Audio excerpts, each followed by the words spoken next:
மறுபடியும் இன்னைக்கு தோட்டத்தில் இருக்கிற மல்லி செடிகளை பற்றி தான் ஒரு குட்டி அப்டேட். வாங்க வீடியோக்குள்ளே போகலாம். இருவாச்சி மல்லி செடியில் நிறைய மொட்டுக்கள் இன்னும் பூத்துக்கிட்டே தாங்க இருக்குது. அதே மாதிரி இந்த ஜாதி முல்லையில் நிறைய மொட்டுக்கள் வச்சிருக்குன்னு சொல்லியிருந்தேன்.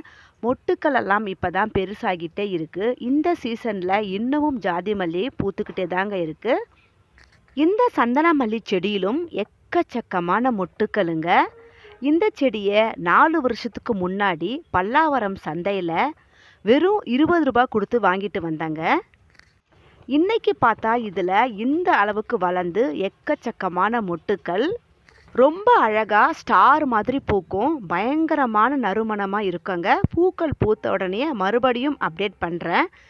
இந்த மல்லி செடிகளை தினமும் வீடியோ எடுத்து போட்டால் கூட பத்தாதுங்க, அந்த அளவுக்கு அப்டேட் வந்துக்கிட்டே இருக்குது.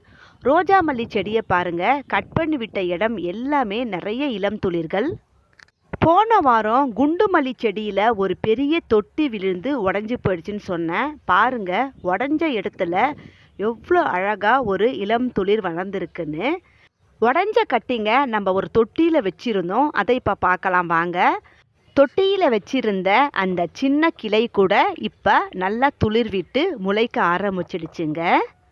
எப்போவுமே இந்த மழை சீசனில் மல்லி ரோஜா செடிகள் எல்லாமே நம்ம சின்ன கட்டிங் வச்சா கூட ஈஸியாக துளிர் வந்து அழகாக வளர ஆரம்பிச்சிடும். மண் கலவை எல்லாமே ரெடி பண்ணி வச்சாச்சுங்க. ரோஜா பூ செடிகளும் நிறைய கட்டிங்ஸ் போட்டு வச்சுருக்கேங்க. இந்த வீடியோ பிடிச்சா லைக் பண்ணுங்கள். தேங்க்யூ.